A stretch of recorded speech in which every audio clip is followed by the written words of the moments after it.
The Galactic Council's Xenobiology Department had seen many failures, but none quite as spectacular as the Vorac cub incident. For 3 standard cycles, the galaxy's most brilliant minds had attempted to domesticate a single offspring of the universe's most feared apex predator.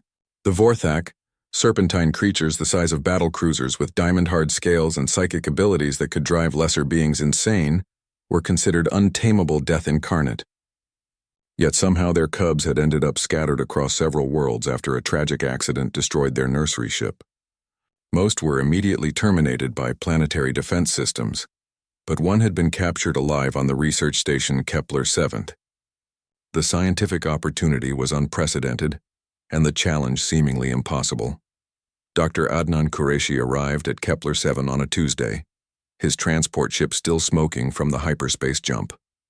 He was humanity's representative to the Council, a xenobiologist who had spent years studying predator-prey relationships across the galaxy.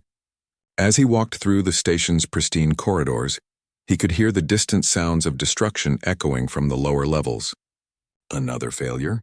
he asked Dr. Diana Voss, the station's chief researcher, as she met him at the airlock.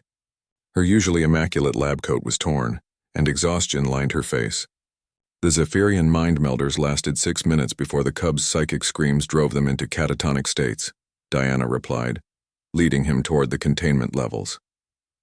The crystalline collective tried to communicate through harmonic frequencies. The cub shattered their translator crystals and nearly deafened half the station. They passed a medical bay where several alien researchers were being treated for various injuries. A mantis-like klaxon sat in a corner, its normally iridescent carapace dulled with stress, muttering about impossible predatory instincts and evolutionary nightmare fuel. "The ethereal wraiths attempted possession last week," Diana continued. "The cub somehow reversed the process and possessed 3 of them simultaneously. We're still trying to figure out how to separate their consciousness." Adnan whistled low. "And the hive mind collective?" "They declared the creature incompatible with civilized existence, after it somehow corrupted their shared consciousness with what they described as pure, undiluted chaos." Diana stopped at a reinforced door marked with warnings in 17 different languages. The Council's ready to declare the project a failure and terminate the specimen. Through the observation window, Adnan could see the Vorac cub. Despite being only the size of a large dog, it moved with fluid grace that spoke of barely contained lethality. Its scales shifted through colors that hurt to look at directly, and its eyes held an intelligence that seemed far too ancient for something so young. The containment cell looked like a war zone, walls scarred with claw marks, the feeding apparatus twisted into abstract sculpture, and emergency force fields flickering ominously. "What's its behavioral pattern?" Adnan asked, pulling out his datapad. "Pure aggression toward any stimulus," Diana replied. "It attacks food, enrichment items, monitoring equipment, even its own reflection. The psychic emanations suggest constant rage and loneliness, though that might be anthropomorphizing." Adnan studied the creature for several minutes, watching as it prowled restlessly around its prison. "Has anyone tried simply ignoring it?" Diana blinked. "Ignoring it?" "Adnan, it's a Vorac cub. The xenopsychology profiles suggest profiles written by species who've never successfully raised a predator." Adnan was already moving toward the supply closet.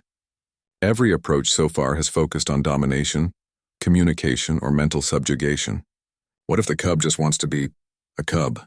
He emerged from the closet carrying what Diana initially thought was scientific equipment, until she realized it was just a large cardboard box from a shipment of lab supplies. "You cannot be serious." "Humans have been raising predators for thousands of years," Adnan said, cutting a hole in the side of the box with a simple knife. "Sometimes the most sophisticated approach is the simplest one." Despite Diana's protests, Adnan entered the containment chamber. The Vorac cub immediately spun toward him, scales flaring into warning patterns that had reportedly caused several researchers to require hospitalization. Its psychic scream hit Adnan like a physical force, but he had spent years building up resistance to alien mental attacks. He set the cardboard box down in the center of the chamber and sat on the floor nearby, deliberately making himself smaller and less threatening. Then he did something that would have shocked the Galactic Council's greatest minds. He took out a book and began reading, completely ignoring the apex predator's cub. The cub's aggressive display continued for several minutes before curiosity began to override hostility. It approached the box cautiously, scales shifting to camouflage patterns. When nothing happened, it sniffed at the cardboard and something remarkable occurred. For the first time since its capture, the cub's psychic emanations shifted from pure aggression to something resembling play. It batted at the box. Then it stuck its head through the hole Adnan had cut. Within an hour, the most feared predator in the galaxy was essentially playing peekaboo with a piece of recycled shipping material, while a human read quietly nearby. "I don't understand," Diana whispered over the intercom. "How is a cardboard box succeeding where quantum consciousness manipulators failed?" Adnan looked up from his book, watching as the cub, now completely inside the box, poked its head out occasionally to check that he was still there. "Because we never forgot that predators aren't just killing machines. They're social creatures too. This cub doesn't need to be dominated or mentally controlled. It needed what every young predator needs: security, boundaries, and someone who isn't afraid of it." The implications rippled through the scientific community within days. If humans could domesticate a Vorac cub with primitive materials and basic understanding of predator psychology, what else could they accomplish? The footage of Adnan sitting peacefully while the galaxy's most dangerous creature played with cardboard became legendary, spawning 1,000 studies on human exceptionalism.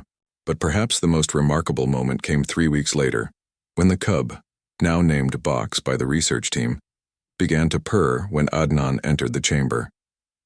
The sound, transmitted through the station's communication system, reportedly caused several council members to faint and prompted emergency sessions about humanity's impossible abilities. "So," Diana asked as they watched Box contentedly shred his 7th cardboard box while maintaining constant visual contact with Adnan, "what do you think made the difference?" Adnan smiled, scratching Box behind what might charitably be called ears. "Maybe it's because humans never forgot that sometimes the best way to tame a monster is to remember it's still just a child who wants to play." The Galactic Council would spend decades studying Adnan's methods, never quite understanding that humanity's greatest strength wasn't technology or intelligence. It was the simple recognition that every creature, no matter how fearsome, just wanted to feel safe and loved.